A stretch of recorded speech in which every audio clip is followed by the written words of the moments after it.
kelompok 4 namanya Konoha. Konon itulah anak. Baik. Yang kami jabarkan di sini semuanya adalah perencanaan pembelajaran. Semuanya perencanaan pembelajaran yang terintegrasi dari SD, SMP, SMA.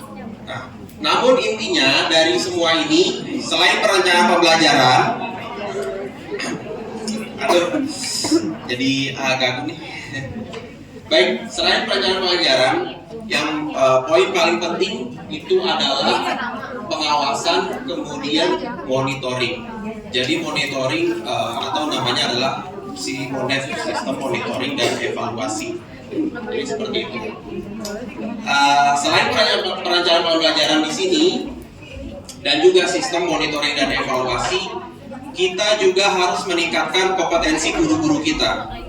Bagaimana guru-guru kita menjadi guru yang difavoritkan oleh para siswa dan siswi kita. Dan juga masalah-masalah yang kemarin sudah dijabarkan oleh Kabid SDM permasalahan.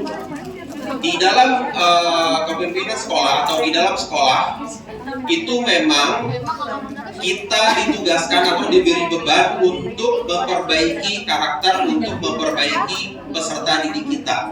Maka dari itu, yang memperbaikinya itu atau yang mana itu adalah pendidik, itu perlu diperbaiki sesuai yang disampaikan oleh Kabid SDM. Maka dari itu, pendidik harus ditingkatkan kompetensinya, yang pertama. Kemudian pendidik harus difasilitasi apapun kebutuhannya. Kemudian yang ketiga, pendidik itu harus dimonitoring, dievaluasi dan diarahkan, tidak berjalan sendiri-sendiri. Jadi itulah tiga cara untuk kita meningkatkan bagaimana atau mendidik atau memberikan inspirasi bagi peserta didik, sehingga pendidik yang unggul, insya Allah ikhtiar itu dengan izin Allah dan dengan kita berdoa kepada Allah menghasilkan peserta didik atau output yang unggul. Jadi seperti itu mungkin. Syukron. Jadi Anda dijorokin nih, jadi Anda kasih. Assalamualaikum warahmatullahi wabarakatuh.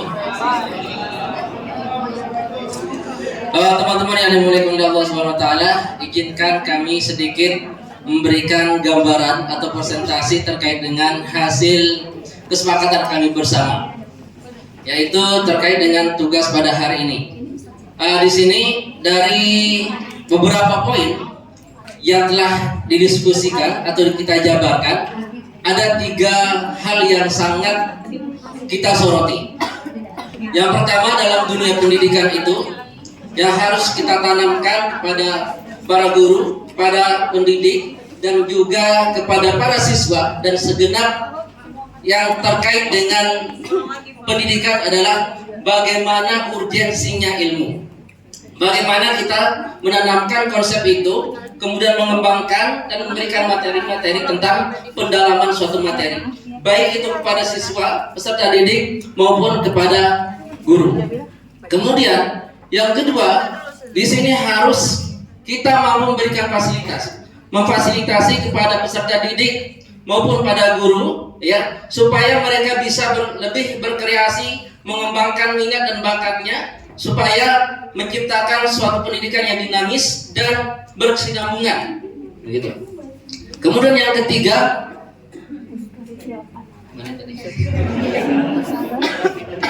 nah, yang ketiga adalah memberikan pengarahan untuk selalu melakukan pengembangan diri, tidak hanya terfokus pada satu lembaga yang ditempati, namun dia harus memiliki keluasan berpikir, yaitu mencari ide, melakukan pengembangan diri di tempat-tempat yang lain, baik itu seminar ataupun acara-acara workshop yang lainnya. Nah, hal ini mengingatkan kepada sebuah sosok pemikir, ya, di Oxford, ya, tempatnya di. Kemudian tahfiz sama seperti yang pertama, yaitu kesadaran dalam beribadah. Saya tidak perlu jelaskan lagi. Lalu selanjutnya berakhlak mulia, itu pun juga sama. Intinya kita adalah gong kita di 5S. Ada yang tahu? Kalau ada yang tahu nanti dapat air mineral di depan. S yang pertama salam, senyum. sapa, sopan dan santun.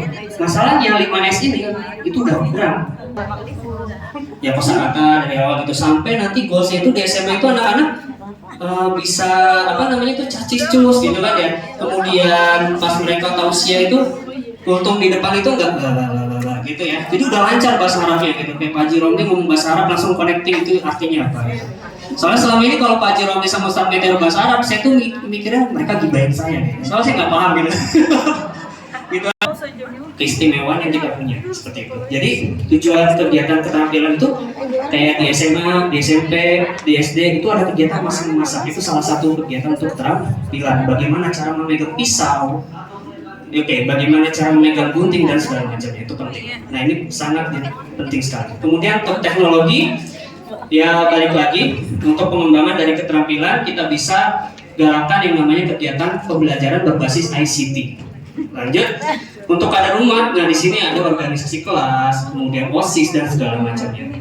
Dan yang terakhir untuk sains itu ya kita bisa terapkan pembelajaran dari level TK sampai SMA itu adalah pembelajaran berbasis STEM. Ingat, sains itu bukan suatu hal yang rumit, tapi sains itu suatu hal yang menyenangkan kalau kita bisa mengemasnya dan menyampaikan dengan cara menarik. Oke, itu aja mungkin dari kami. Terima kasih. Assalamualaikum.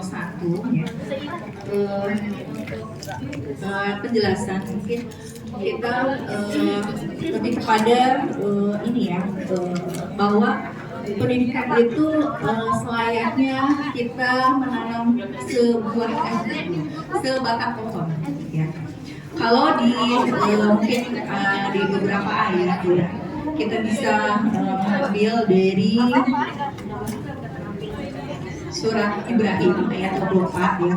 Tidakkah kamu melihat bagaimana Allah telah membuat perumpamaan kalimat yang baik seperti pohon yang baik